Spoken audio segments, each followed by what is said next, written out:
It's 105.3. That is Alessia Cara, Scars to Your Beautiful. It's 7:27 right now, and we're talking about mice because they seem to migrate now this time of the year into your home, all those nice little warm crawl spaces and everything. You've got an issue where you've already found a couple, but it seems as though Chris. A new one appears the next day. Three mice since Saturday have been caught and killed in my house.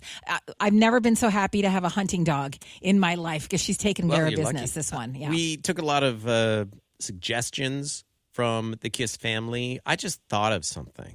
Do you remember that old tale back in the day of the guy that led mice out of the town by playing the flute or the recorder? The Pied Piper. Yeah. Don't you have a recorder? Where's your recorder? I have a recorder. I have a recorder. I carry your my recorder out. Okay, I have my recorder right here. Okay. Just play Careless Whisper.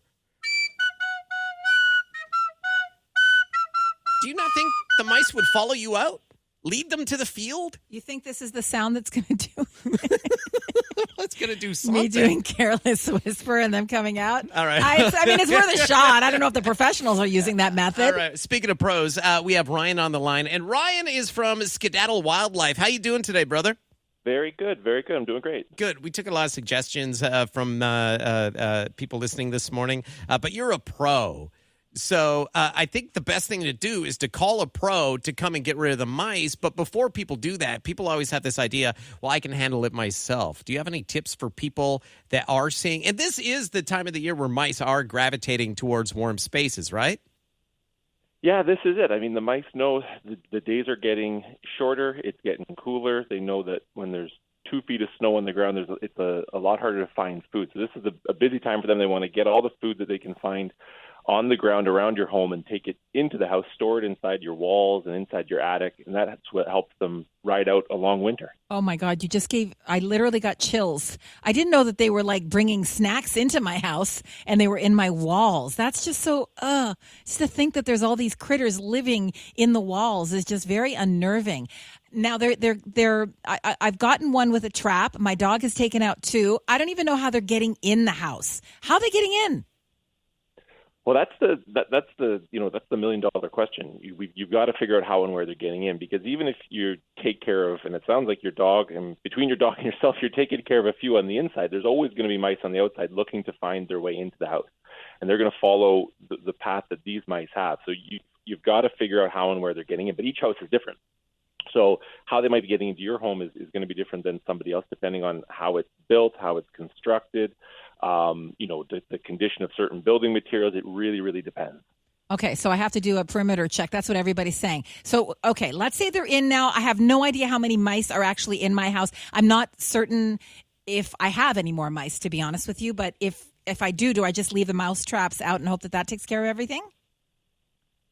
Well, hopefully. It might not be that simple. It's tricky, right? I mean, you're only going to get, if you've got mice that, if you imagine, some mice that are inside the walls, inside the attic, they've got a food source there because they've been bringing food in from the outside. They might not go for the trap that you've set out. Some of the brave ones might, others may not, because the ones that you see on the living space, that's only a fraction of the larger group. Where mice really want to be is inside the spots that you aren't, where it's nice and cozy and dark, and there's no, chance of an interaction with a dog or a human. So you might get some of them that way, but you may not get all of them.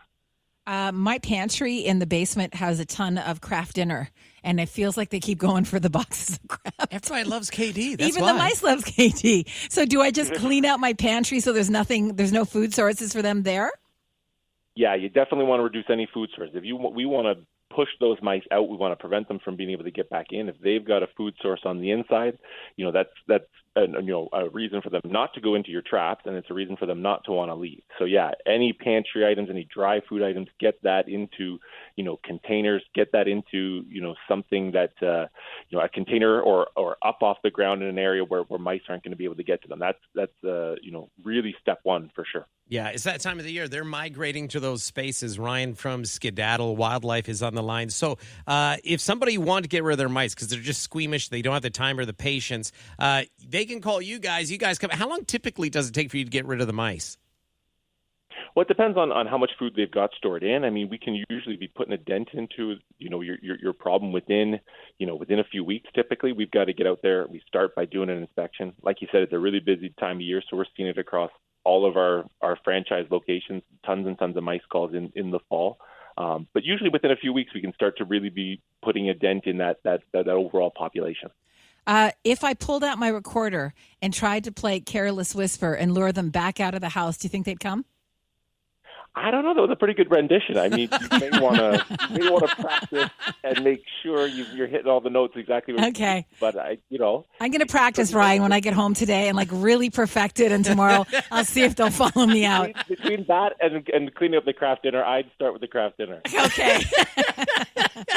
Ryan, thank you so much. I mean, honestly, just hearing how calm you are about the thing, because I'm not calm about this little mouse problem that I have, but obviously it's not time to panic yet.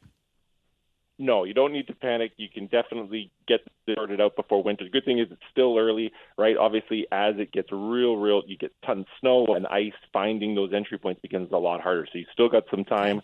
We've still got some good weather on our side, so you're no need to hit the panic button just yet. Okay. Ryan, thank you so much. I appreciate it. Thanks for coming on the air with us.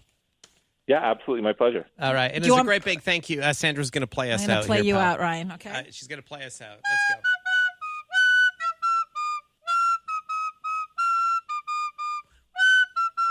Gosh, that's beautiful, huh? You're welcome, Ottawa. I think you played Ryan out. He's gone. Ryan, have a great day, brother. Thank you. The music. Thanks. Okay, bye. See you, my man. It's Ed Sheeran now. Bad Habits on the Capitals Kiss 105.3. Kiss 105.